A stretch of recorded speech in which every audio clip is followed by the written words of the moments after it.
muito bem-vindos. Eu tenho a honra de receber aqui, nos canais do CISA, dois psiquiatras que são duas pessoas muito importantes e que nós temos relações de muito tempo. Em primeiro lugar, deixa eu apresentar a doutora Camila Magalhães.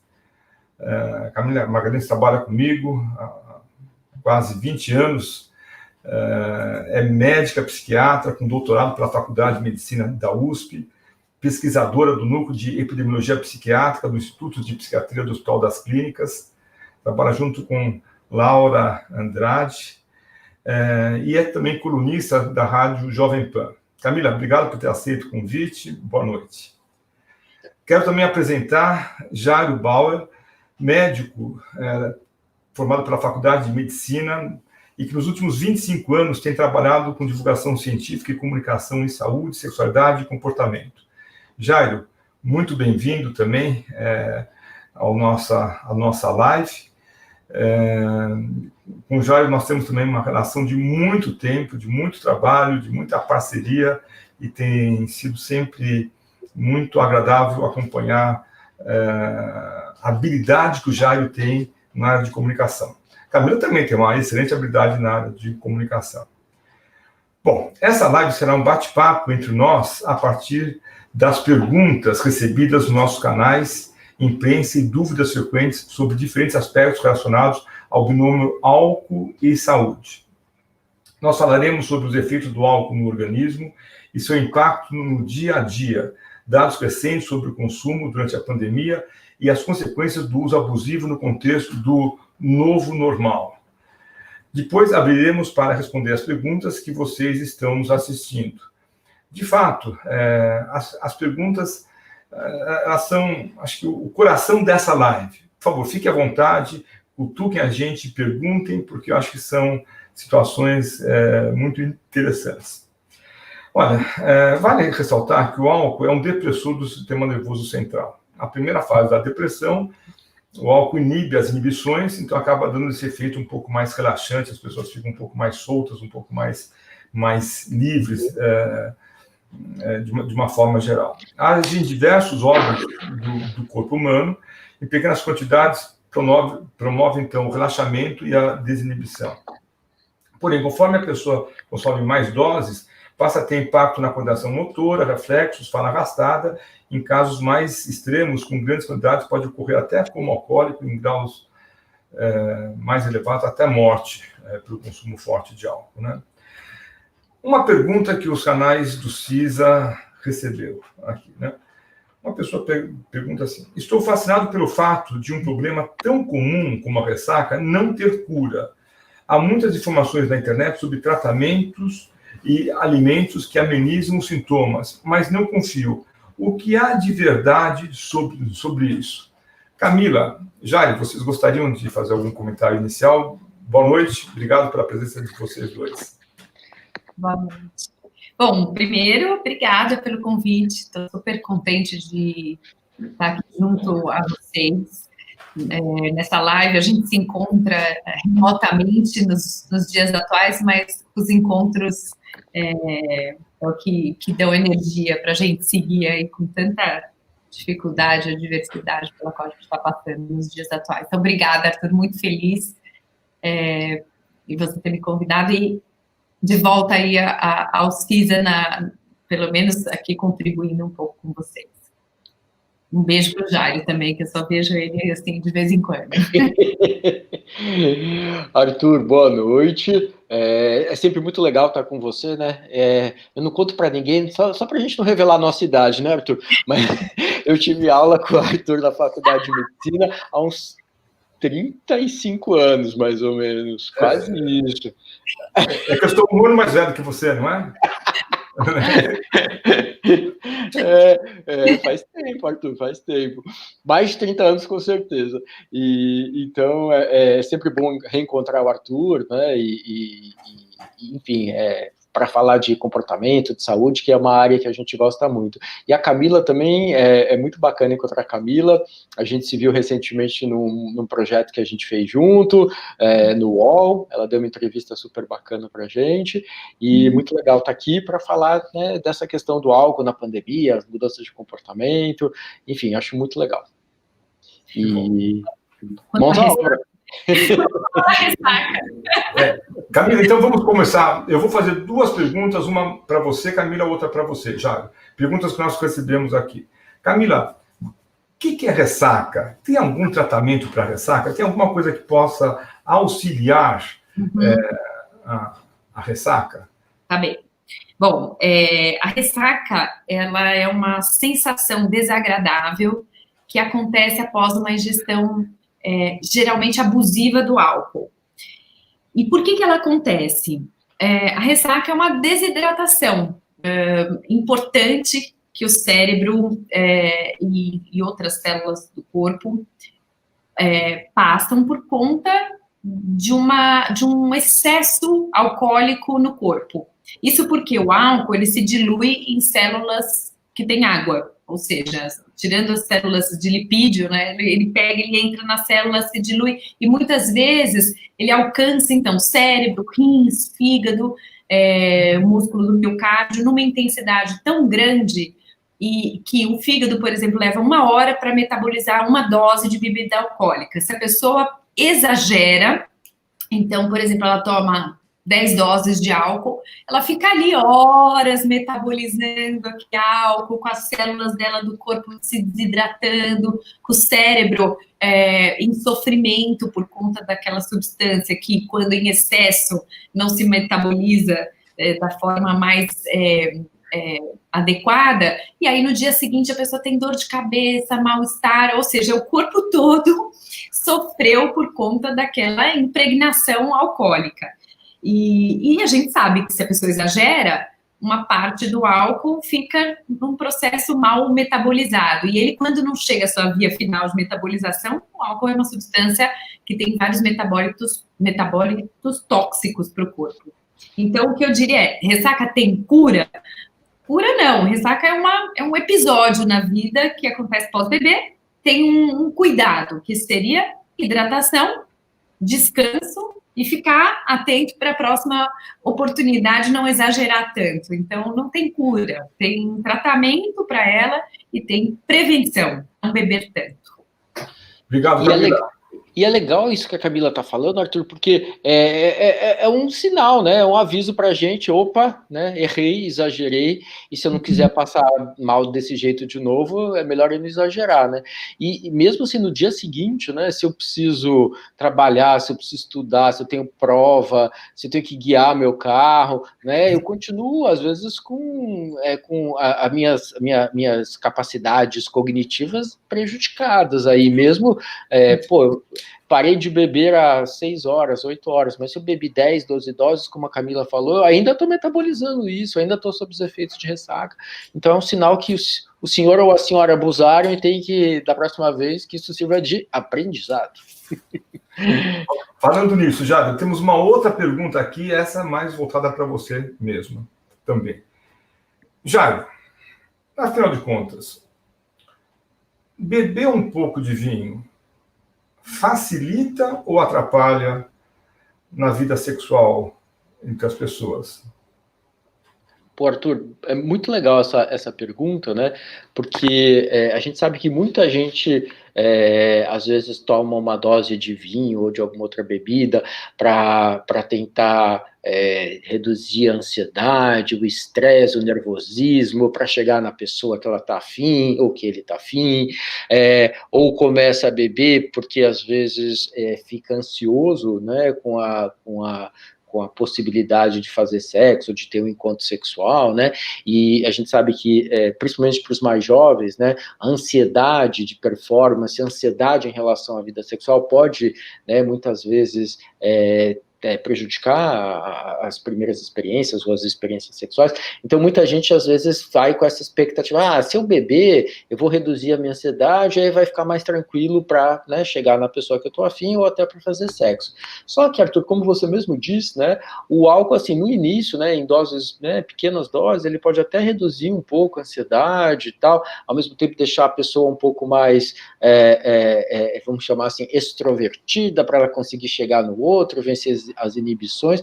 O problema, assim, é que à medida que essas doses vão aumentando, né, ele vai tendo um efeito depressor, né, no sistema nervoso central, nos nossos reflexos, nas nossas habilidades, capacidades, e aí acaba acontecendo que muitas vezes o tiro sai pela culatra, né, então o que, né, seria a tua bengala, a tua muleta para você conseguir ter uma vida sexual melhor ou mais tranquila, na verdade acaba prejudicando, né? Então o ideal, né, eu acho que assim, é separar um pouco esses contextos, né?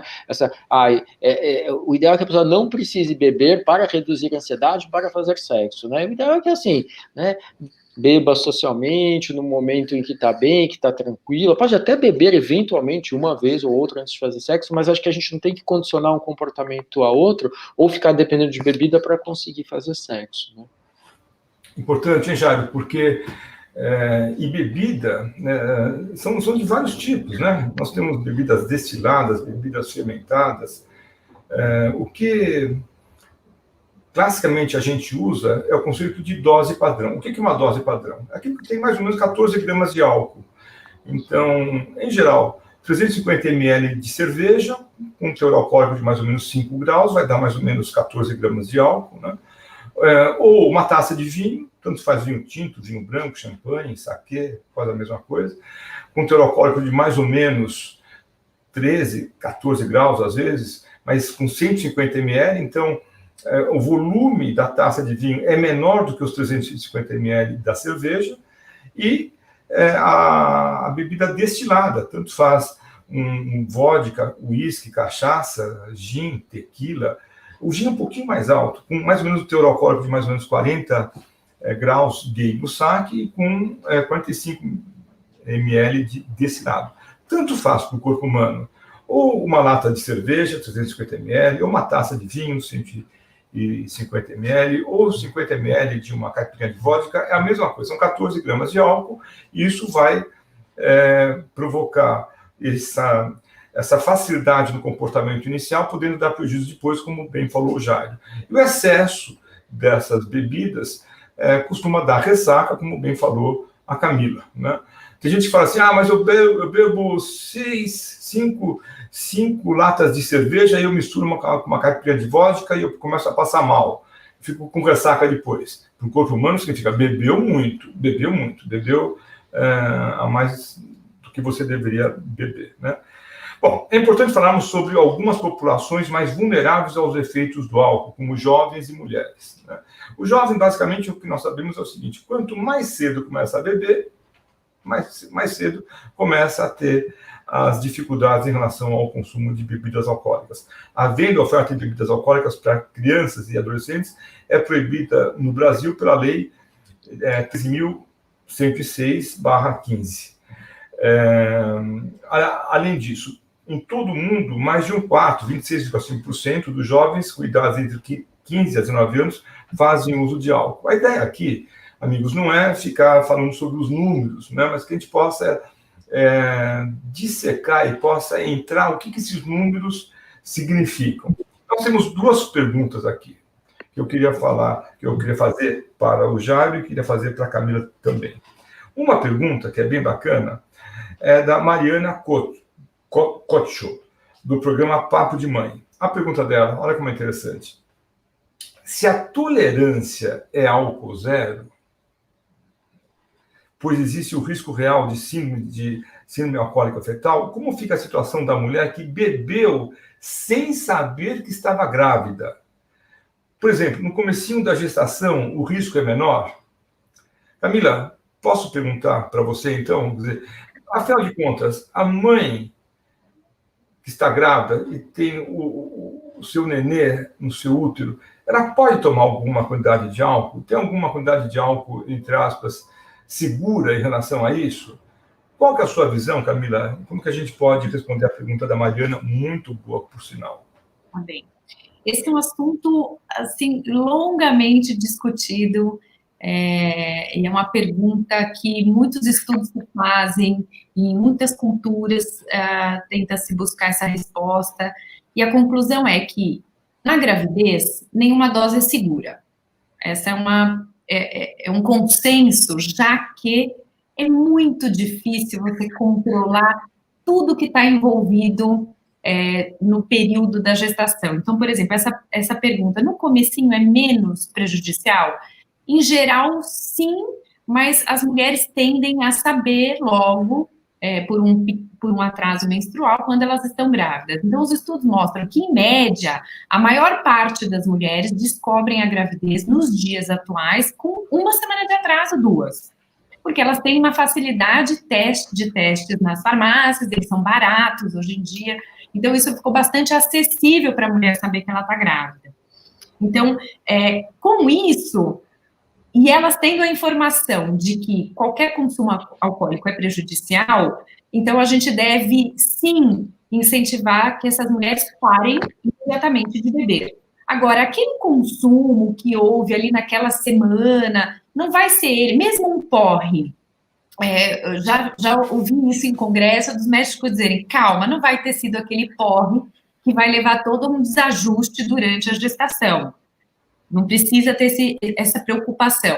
A preocupação virá dali em diante, né, sabendo logo no início do atraso menstrual, que essa mulher está gestante, que é muito importante ela, então, cessar o consumo alcoólico.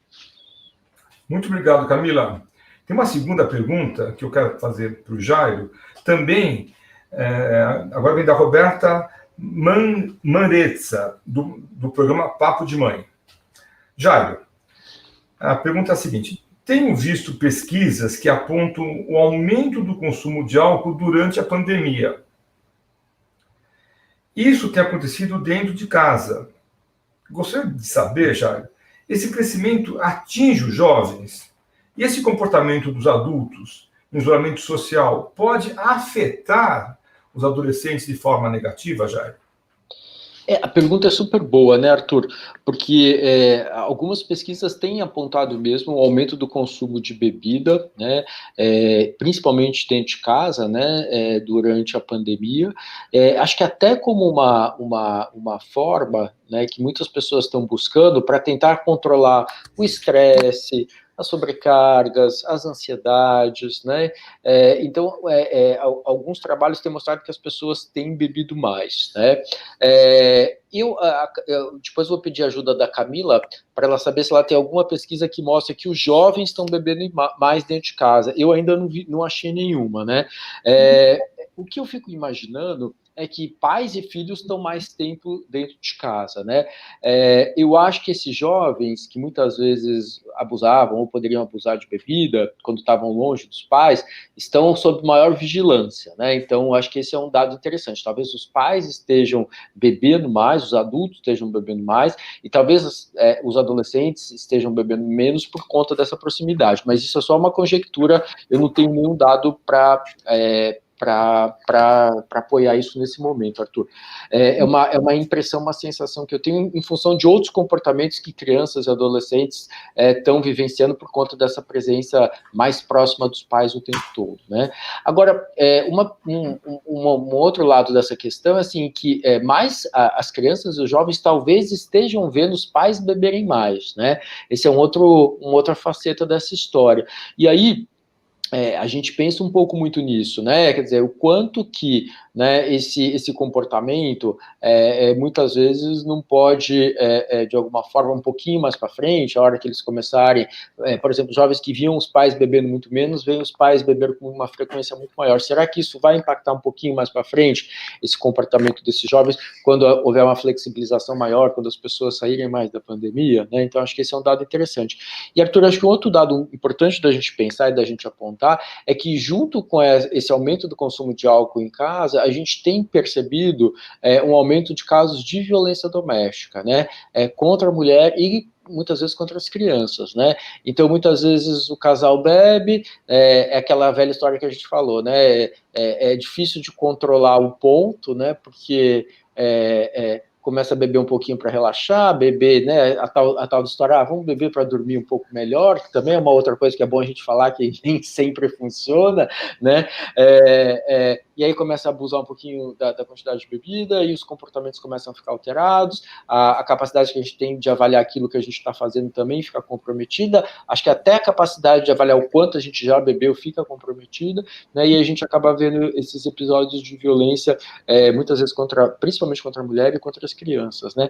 Então acho que é um outro dado importante da gente perceber. E nas últimas semanas, Arthur, com a flexibilização, né, que a gente tem visto as pessoas saírem mais à rua, né, e em muitas cidades há uma tolerância maior ao consumo de álcool em bares, em restaurantes, né, a gente começa a ver, essas últimas semanas foram pródigas nisso, né, episódios assim inadmissíveis de violência e de perda de controle, o que São Paulo, semana passada, no Rio de Janeiro, no final de semana passada, está claro que havia envolvimento de bebida nesses comportamentos, né, as pessoas perdem o controle, perdem a capacidade, né, dessa história que a gente fala dos impulsos, né, a pessoa fica com o pavio mais curto, a pessoa reage mais intempestivamente, e aí a gente tem episódios que muitas vezes levam a casos complicados, né, riscos maiores de violência, acidentes e por aí vai, né? Jairo, Camila, os nossos ouvintes têm em vocês duas figuras que são muito importantes em termos de formação de opiniões e de diretrizes, como estilo de vida, como ações. São duas perguntas que eu quero fazer. As duas perguntas vão para os dois. Camila, são duas perguntas para você e duas perguntas para o Jairo depois. As mesmas perguntas. Camila, como é que você tem lidado nesse assunto da pandemia, do isolamento, do confinamento? O detalhe mais íntimo, Camila, a gente não precisa saber, mas de forma geral, como que você tem enfrentado isso daí? Segundo ponto, Camila, a gente já fala numa zona verde para São Paulo, por exemplo, né? num grau verde, num grau de retorno das coisas cada vez mais. Como é que você tem visto, Camila, esse retorno para as atividades nesse novo normal, entre aspas? Já depois que a Camila responder, eu vou perguntar a mesma coisa para você, tá bom? Nossa, eu não sou exemplo de como eu tenho lidado. Estou trabalhando mais como psiquiatra, né? Eu trabalho muito com você também, né, Arthur? Então, você sabe bem que a gente cuida de muitas pessoas, muitos projetos.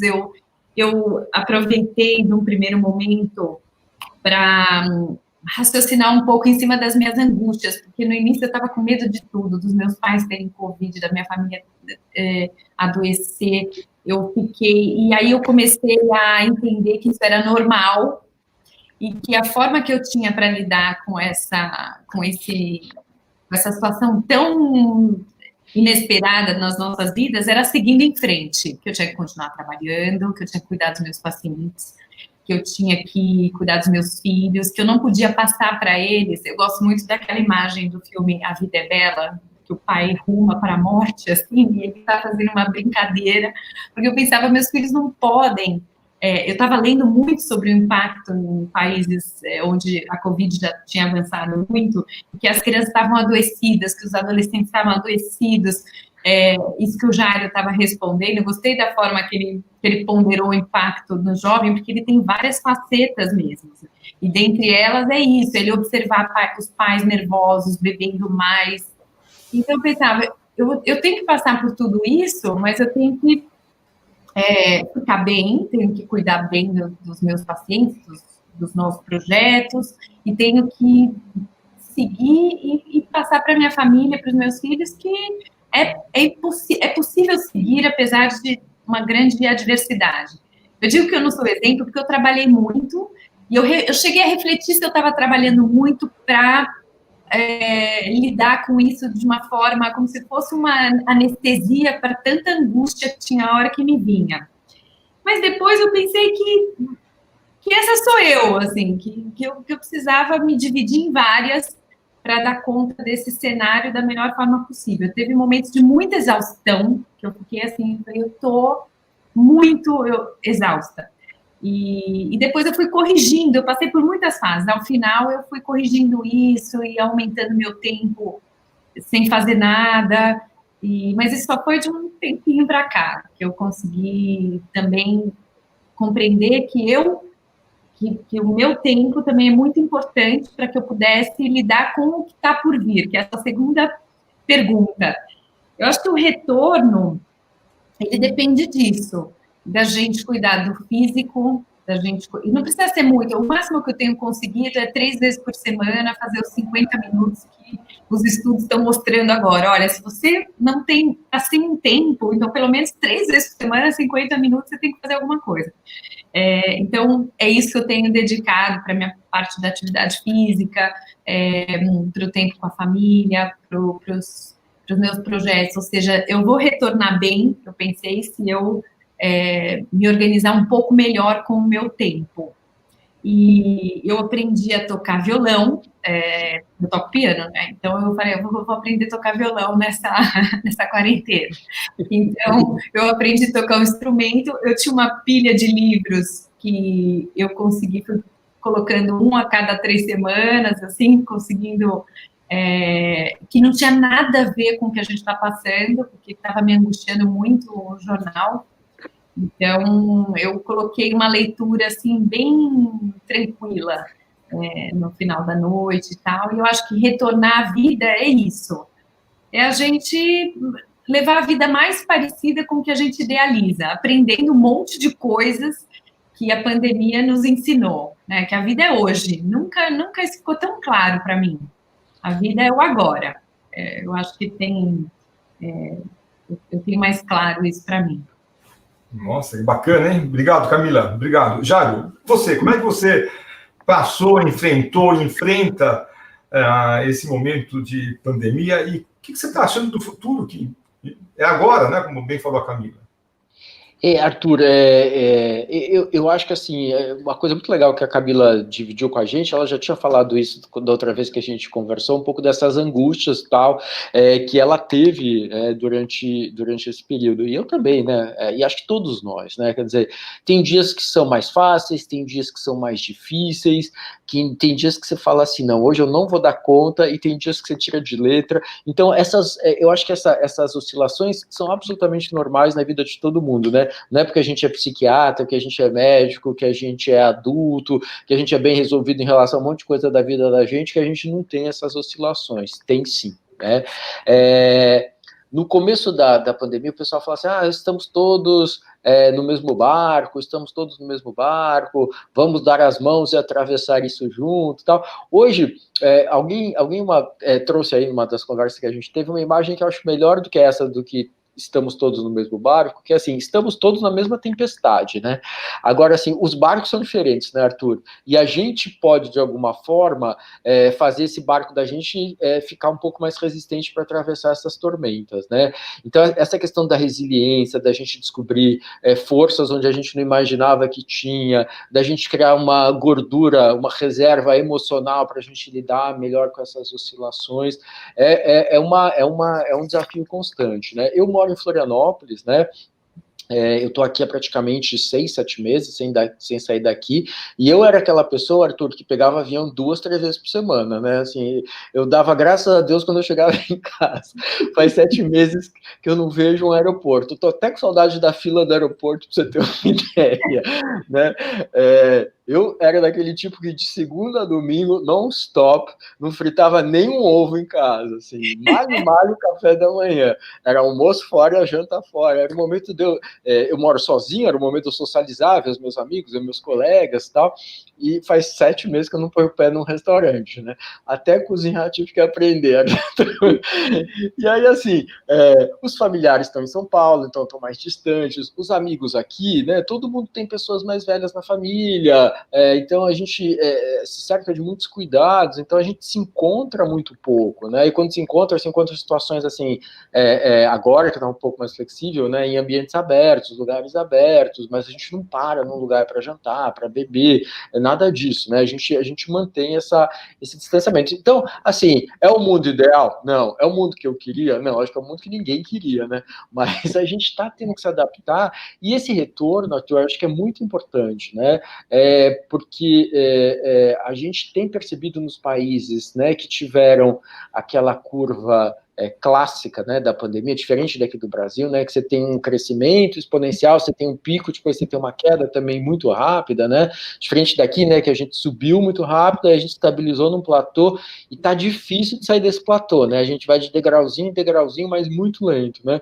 Nesses países que a gente tem começado a ver agora o que os especialistas estão chamando de segunda onda, né, e essa segunda onda tem muito a ver com o comportamento dos mais jovens, principalmente, né, Arthur? A gente falou que para a gente adulto tá difícil, para esses jovens tá mais difícil ainda, né? Imagina o adolescente que não vê os colegas, os amigos na escola há 6, 7 meses, e o adolescente é aquele ser gregário, né, que gosta de ficar junto, mexendo, subindo em cima, pulando, né, tocando. Então, assim, tá longe, né? Tá longe dos amigos. Então, e mesmo o adulto jovem que estava na faculdade e tal, né? Essas pessoas começam a sair, Arthur, e essas pessoas começam a beber, começam a se encontrar mais, começam a se descuidar, e a gente tem um aumento, né? Importante. A Europa tem visto esse aumento, né, nesses últimos dias, principalmente na população mais jovem, né? Então, o que mostra pra gente que essa flexibilização, essa volta, vai ter que ser uma volta com muita paciência, com muita tolerância, com muito cuidado ainda, né, pra gente, né, não ter que enfrentar uma situação ainda mais complicada do que essa que a gente está enfrentando no Brasil, né. Nossa, que bacana, hein? Eu espero que a gente possa repetir essa nossa experiência daqui a um ano, provavelmente com a vacina, sei lá, mas não via Zoom.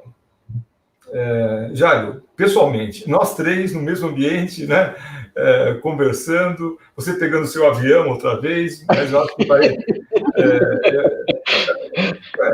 as ferramentas que nós temos são essas aqui hoje, né, e eu acho que nós estamos indo bem.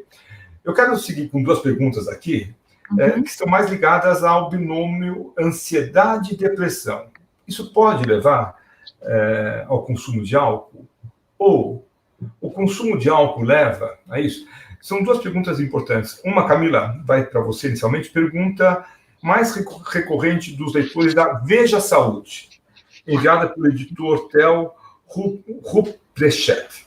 O álcool causa doenças psiquiátricas ou ele, na verdade, faz surgir um problema que já existia? Depois faço outra para o Jair. Hoje em dia já tem muitos estudos desses diagnósticos duais, ou essa questão de o que leva aqui.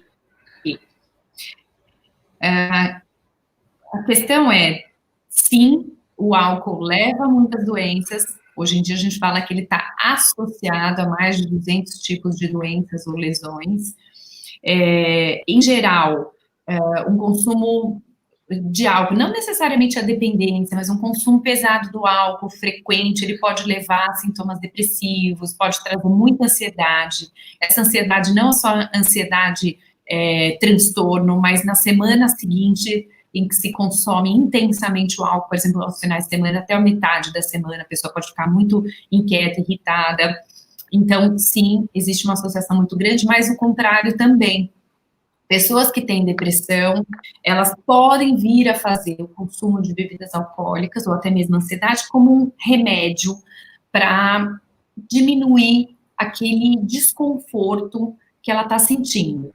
O álcool, com essa motivação, ele é o pior remédio, na verdade, assim como as pessoas que usam álcool, como o Jairo falou, para flexibilizar uma relação sexual ou para dormir. O álcool, ele para os adultos que bebem, que desejam fazê-lo, assim, fazer o consumo do álcool, ele funciona quando ele é um uso moderado. porque aí ele não vai levar a esse tipo de situação, raramente ele vai desencadear qualquer tipo de prejuízo, até mesmo ansiedade. Mas quando as pessoas fazem um uso disfuncional dessa substância, aí sim a gente vê, então, tanto para um lado quanto para o outro. Mas, em geral, quando ele é usado como remédio para sanar essas situações, e a pessoa passa a ter que aí, então, usar sempre. Ah, eu preciso relaxar, vou tomar 2 taças de vinho. Aí, quando ela vê, ela já está tomando 3, 4, e assim por diante. Então, com essa motivação, é muito perigoso que o consumo seja feito. Obrigado, Camila. Pergunta para você, Jairo. E a pergunta agora vem da Adriana Douglas, do portal Minha Vida. Jairo, muitas pessoas recorrem ao álcool como forma de aliviar a tensão do dia a dia ou de relaxar em momentos mais estressantes. Mas como o consumo de bebidas alcoólicas pode, na verdade, piorar quadros de ansiedade e de depressão? Eu acho que a Camila falou um pouquinho já sobre isso, Arthur, mas o uso da bebida com uma finalidade, né, eu acho que nunca é legal, nunca é bom, né, quer dizer, eu vou beber digo assim, com uma finalidade médica, vamos chamar assim, né, ok, eu vou beber vou encontrar os meus amigos, a gente vai se divertir e a gente vai beber moderadamente, responsavelmente, né, a gente vai ter um consumo aí consciente de bebida, né, então, ok, mas assim, eu vou beber para reduzir meu estresse, eu vou beber para reduzir a minha ansiedade, eu vou beber para reduzir a minha angústia, né, mesmo antes, né, da gente pensar num diagnóstico de depressão ou de transtorno de ansiedade, né, vou beber como um tratamento sintomático ou como uma tentativa de reduzir um sintoma, é sempre complicado, né, Arthur, porque primeiro você corre esse risco que a Camila deixou tão claro aí, de você começar a consumir cada vez mais para tentar ter esses mesmos efeitos, né? E aí você pode migrar de um padrão de uso moderado para um padrão, para um abuso, ou até para um quadro de dependência. Então, acho que nunca é legal essa associação, né? Na pandemia, a gente tem visto isso muito, a gente falou agora há pouco, e uma questão interessante, Arthur, que muitas pessoas, acho que com a Camila não deve ser diferente, assim, muitos pacientes, muitos amigos até, eles falam para mim, eu não bebia toda noite, mas agora eu bebo toda noite para conseguir dormir melhor, né? E aí eu discuto um pouco com eles, né, pacientes e amigos, assim, mas será que não tem outras coisas que você pode fazer para melhorar esse sono, né, ao invés de ter que beber para conseguir dormir melhor, né? Ok, você bebeu uma noite ou outra, você está com a tua companheira, você está com os teus amigos fazendo uma happy hour, enfim, né, e aí você bebe, e aí te dá uma vontade de dormir, você vai dormir, ok, mas você tem que beber para dormir toda noite, né? Será que não tem outras coisas que você podia fazer, né? Tentar controlar a tua ansiedade e teu estresse de outro jeito, fazer atividade física 3 vezes por semana, como a Camila falou, criar áreas verdes no teu cotidiano para que você possa dar respiros e fazer coisas que diminuam o teu grau de estresse, de ansiedade, de angústia, desligar todas as telas, né, meia hora, 40 minutos antes de dormir, principalmente para os mais jovens, né, Arthur? Então, assim, tem outras coisas que a gente pode fazer que não beber, né, para dormir melhor durante a pandemia, né? Que é um problema sério, assim, muita gente tem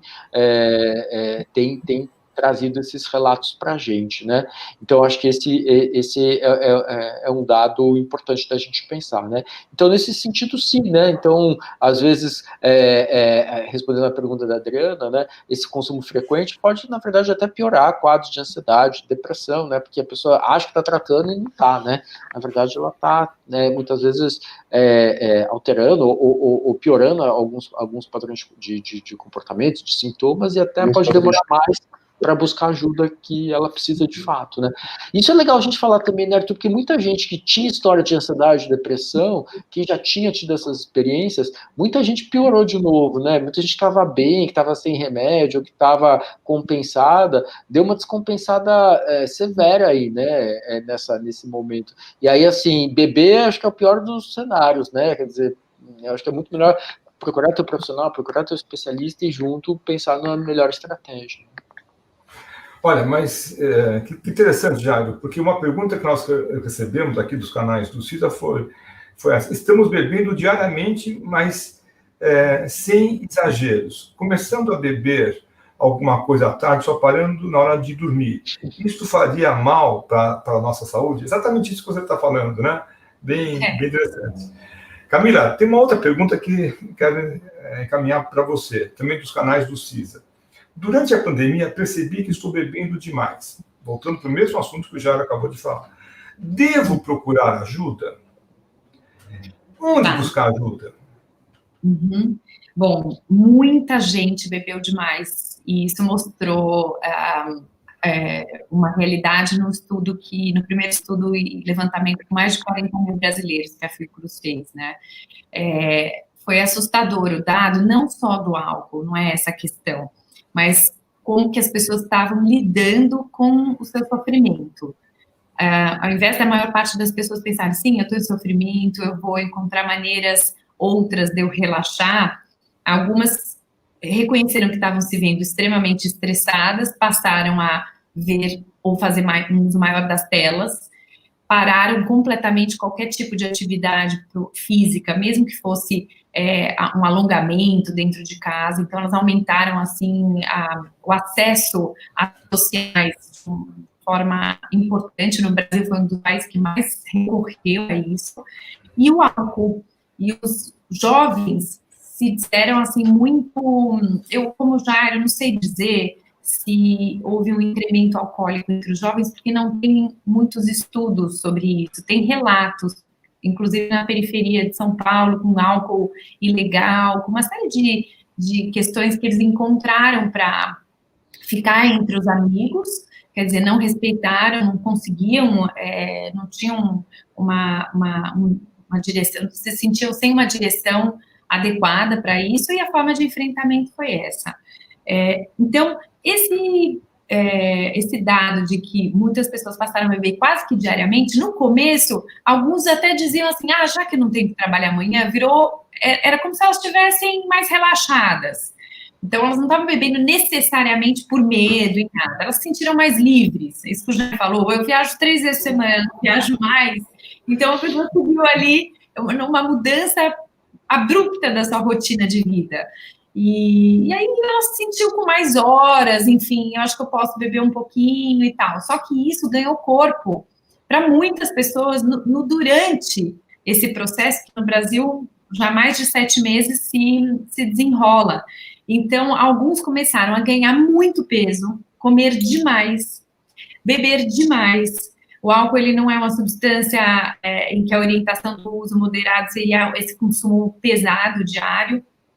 Então, sim, isso aconteceu, foi uma forma de enfrentamento, e agora, quem está indo procurar ajuda? Aqueles que percebem que, ao tentar reduzir, não estão conseguindo. Não consegue dormir, não consegue ficar menos ansioso, não consegue encontrar uma forma de enfrentamento para essa rotina que ela se impôs. Então, sim, tem muitas pessoas que estão querendo procurar ajuda. Onde elas devem procurar? Aí a gente tem, no atendimento público, o Centro de Atendimento Psicossocial, né, os CAPs-AD, e as UBSs. São 2 portas de entrada para essa queixa. Tem também aquele que o médico de família retornou aos telefonemas para as famílias e tal, e que é uma porta de entrada. Tem aquele que no trabalho também encontra uma oportunidade para referir essa preocupação. Tem o médico do trabalho, tem o RH, tem o médico que cuida daquela pessoa, em que ela também encontra na atenção primária ou no especialista. Então, nem sempre você precisa diretamente para o especialista. Você vai conseguindo essas portas de cuidado. E aquele que deseja fazer uma avaliação com um psiquiatra da sua confiança, do convênio particular, ele também deve mensurar isso, porque o álcool, nessa quantidade, trazendo prejuízos, precisa sim ser objeto de um cuidado ali importante na vida dessa pessoa. Então, eu estou tentando dar algumas saídas. Eu sei que aí no site do CISA também tem uma lista de onde procurar ajuda. Então, eu diria para procurar no site do CISA também. Obrigado, Camila. Obrigado. Na verdade, nós temos um roteiro para seguir, mas eu estou sendo um pouco indisciplinado, querendo aproveitar ao máximo aqui a experiência, tanto do Jairo quanto da Camila, para que a gente possa render mais, né, durante essa live. Jairo, para você, então, falar com jovens não é fácil, Jairo. Tem pessoas como você que tem uma habilidade, uma coisa natural, não precisa, né, perguntar para o Neymar como que você joga bola, sei lá, ele joga bola, ele não fez um treinamento específico, né? É uma habilidade. Como falar, Jairo, na sua visão, sobre o uso de álcool com os jovens? Sabendo que a nossa lei fala que não deve beber, mas que muitos acabam fazendo uso de álcool. Então. Arthur, essa é uma pergunta difícil, né? Porque assim, se a gente partir do macro para a questão do álcool, né? Assim, quais são as estratégias que a gente pensa quando vai falar com o jovem, né? Eu acho que assim, a gente diz que a gente cria possibilidades de diálogo, né? Na verdade, muitas vezes isso é só da boca para fora, né? Porque na verdade, assim, a gente quer que a gente fale e eles escutem. Isso não é diálogo, né? E eles em 2 segundos percebem que assim esse papo de diálogo não tá rolando, assim, que na verdade a gente está tentando trazer sucessivas imposições do jeito da gente ver o mundo e do jeito que a gente acredita que as coisas deveriam funcionar. Então, acho que assim, quando eu acho que existe realmente um canal de diálogo e o interlocutor adulto está disposto a ouvir, né, mesmo aquilo que está sendo falado, eu acho que assim, a conexão é melhor, a troca é melhor. Acho que esse é o primeiro ponto. O segundo ponto, Arthur, essa é uma geração que ela tem um padrão de comunicação que é muito mais horizontal do que as gerações anteriores, né? A gente lidava muito, né, com essa questão da comunicação com os adultos, com quem decidia, com quem ensinava a gente, de uma maneira muito mais vertical que esses jovens, né? Eles têm uma resistência muito maior a essa comunicação vertical e eles se sentem muito mais em casa quando eles têm essa comunicação horizontal. Quando você tenta falar de igual para igual, né? E quando você muitas vezes divide as tuas experiências com ele, as tuas dúvidas, as tuas angústias, como adulto e como jovem também, quando você tinha as suas questões na juventude. Então, acho que esse é um outro ponto importante, né?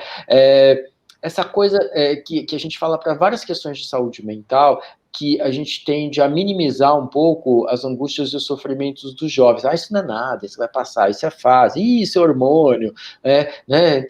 Essas questões todas que a gente traz como construções, né, e que a gente coloca para eles, a gente coloca eles num ponto de resistência muito maior, né? Eu acho que se a gente consegue perceber, sim, que eles têm dificuldades, que eles têm sofrimentos, que eles têm questões próprias dessa fase e que a gente tem que entender, né? Não é porque a gente conseguiu superar que eles estão conseguindo superar, é uma experiência deles nesse momento. Eu acho que a gente também consegue ter uma interlocução melhor com eles. Então, a partir desse geral, para a gente chegar na questão da bebida, né? Porque eu acho que a bebida, né, para uma boa parte desses jovens, né, se a gente for pensar nas pesquisas que a gente tem no Brasil, e apesar da lei que você citou, né, via de regra, a maior parte deles, ou pelo menos uma boa parte deles, já teve algum tipo de contato com bebida alcoólica antes dos 18 anos de idade, né? Esse primeiro contato está acontecendo ali entre 14 e 16 anos, pico nos 15 anos. Camila me corrige se eu estiver errado, porque Camila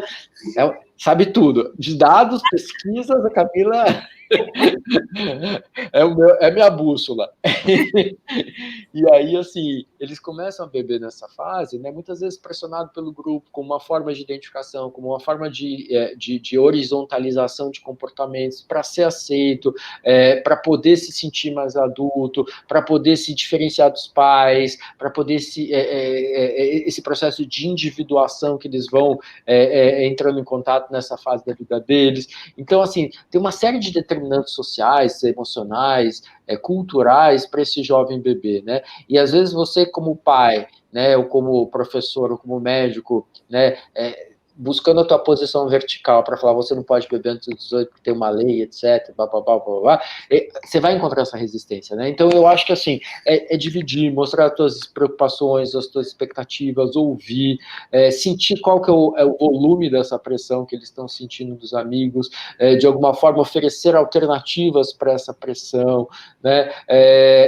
Mostrar outras possibilidades, outros modelos de comportamento que eles podem se divertir, sair, encontrar, ser aceitos pelo grupo, sem necessariamente ter que beber, né? A questão do machismo estrutural que a gente fala também, isso muito para os meninos, a gente falava muito isso para os meninos, né? Mas agora também um padrão de comportamento, muitas vezes as meninas se pressionam também para que elas tenham um comportamento igual ou parecido com um dos meninos, mas essa questão do homem tem que beber, o homem tem que começar a beber cedo, se você não beber, você é frouxo, se você não beber tanto quanto eu bebo, você é fraco, então não dá para você fazer parte desse grupo, e para as meninas também, isso também tem funcionado de alguma forma, então acho que entender essas pressões, ouvir eles um pouco, ouvir as queixas dele, ouvir as motivações dele, aumenta um pouco a nossa chance de diálogo e de eventual interferência nesse padrão de comportamento, sim, né? Eu acho que é por aí. Jairo, obrigado, Jairo. Nós estamos chegando no nosso final, mas, Camila, o Jairo fez uma provocação para você que eu acho que você precisa falar. Como que você vê as meninas, Camila? Pode ser as mulheres de uma forma geral, mas as meninas Você tem dados recentes que o consumo de meninas tem sido diferente do passado? Elas estão, de fato, bebendo a mais? O que você acha, Camila? Não, elas estão bebendo a mais. Há anos atrás, 20 anos atrás, era uma proporção de uma mulher para cada 7 homens bebendo. Aí foi havendo uma convergência entre homens e mulheres. E um estudo que a gente fez no NEP, né, no Núcleo de Epidemiologia, a gente viu não só uma convergência do bebê entre as meninas e os meninos, 1 para 1, já entre os jovens, como também a proporção de problemas que elas passam a ter por conta do álcool, em menos tempo elas atingem os problemas que os homens vão desenvolver ali adiante, por conta da fragilidade do corpo da menina, né, em ter menos enzimas que metabolizam o álcool. As mulheres têm no ciclo hormonal dela, momentos em que a capacidade também de metabolizar o álcool fica mais diminuta, elas têm uma massa corpórea menor, então o álcool fica mais no seu formato danoso, etanol. Então, o que acontece?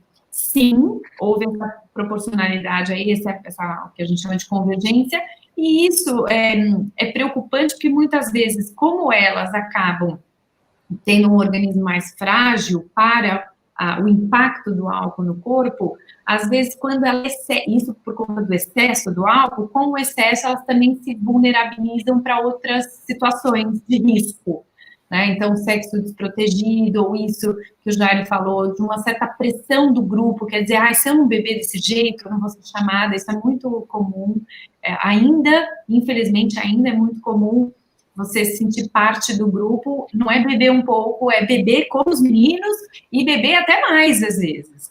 Então, isso tem sido muito conversado com os jovens, sobre essas pressões que o Jairo referiu. Eu gostei muito, como ele disse, para você chegar no jovem, porque a gente vive uma sociedade ainda em que esse diálogo, ele não é real. Você tem que ouvir sim, porque muitas vezes o que está motivando aquele comportamento são muitas outras angústias, muitas outras dificuldades ou percepções que levam a esse exagero, essa problemática toda. E é verdade também que quanto antes você começa a beber, antes você vai ter problemas como vocês perguntaram. Muito bem. Obrigado, Camila. Infelizmente, nós estamos indo para a nossa fase final. Por quê? Porque o tempo, ele é rígido, o tempo ele não é elástico, ele não deixa a gente dilatar aquilo que nós tínhamos combinado. Nós temos mais 5 minutos. Camila, 1 minuto e 30, eu vou cortar sua palavra mais do que isso, para você finalizar dando uma mensagem, Camila. O que você acha que os nossos queridos ouvintes podem receber de você? E depois, já, eu também mais 1 minuto e 30 para você finalizar, e aí eu fecho depois de tudo. Obrigado mais uma vez, Camila. Tá bem. O que eu quero falar é que tem no Brasil, essa ainda a cultura do beber para relaxar, mas no sentido do exagero, que lazer é consumir bebidas alcoólicas em grandes quantidades. As pessoas têm que tomar um pouco de cuidado com isso. Então, o que eu diria é que, diante das dificuldades, as pessoas precisam cada uma descobrir o que para ela é uma saída para o enfrentamento com alguma situação difícil. Ou seja, não existe regra, mas certamente nesse exagero ou no abandonar, se beber demais, se isolar, você não vai encontrar uma saída para lidar com as suas questões. Para você lidar com as suas questões, você tem que fazer um mergulho em você mesmo, né? Então, cuidado com tudo que pode te anestesiar. A grande verdade, o que eu tenho falado para os meus pacientes jovens entre em contato e encontre as suas maneiras de enfrentar. Existem muitas formas de lazer, muitas formas de diversão. A gente precisa valorizar mais a leitura, o encontro com os amigos, valorizar mais o encontro com a família, essas trocas, essa possibilidade de diálogo, como a gente tem falado, porque essas são saídas reais para a gente enfrentar tudo que a gente tem passado e não se prejudicar cada vez mais. Nós vemos uma sociedade que tem muitos jovens se deprimindo, não vai ser no álcool, em saídas rápidas, que você vai encontrar uma saída.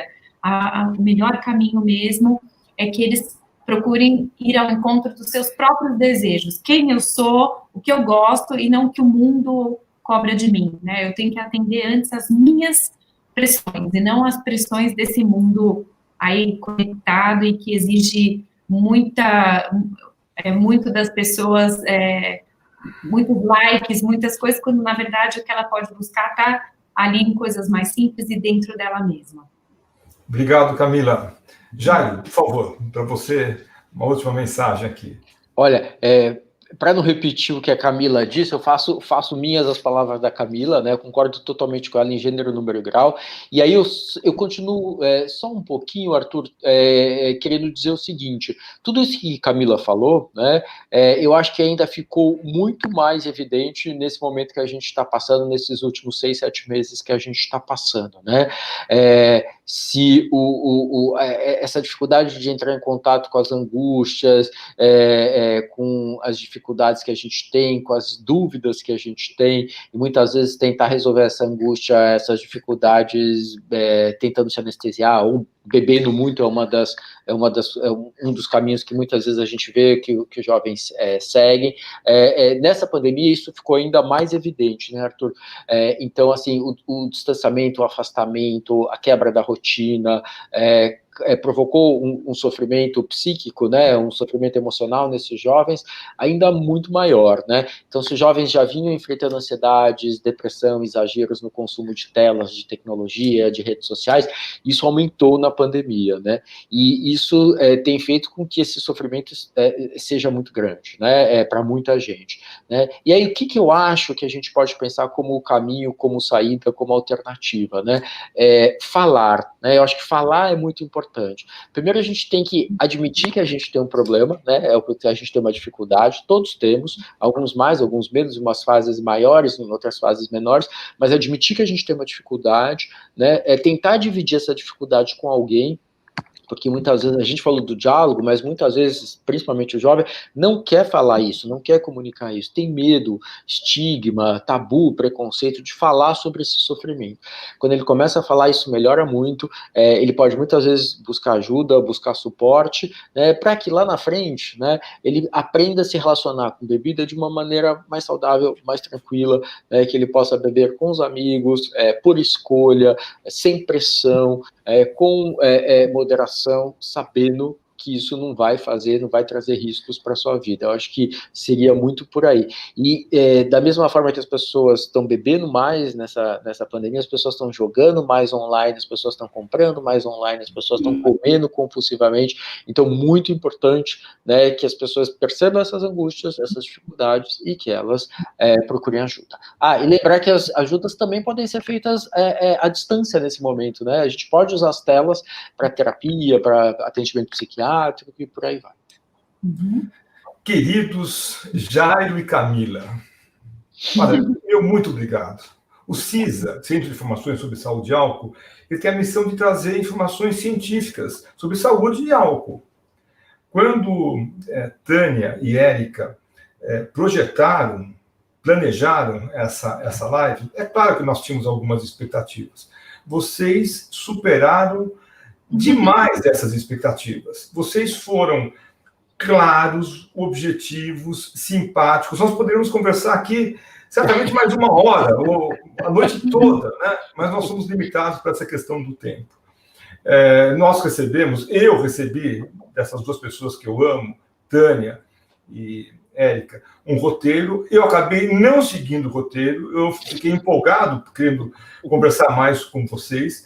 Recebi várias perguntas que os nossos ouvintes fizeram e que não deu tempo de passar para vocês, mas o CISA certamente vai responder cada uma delas.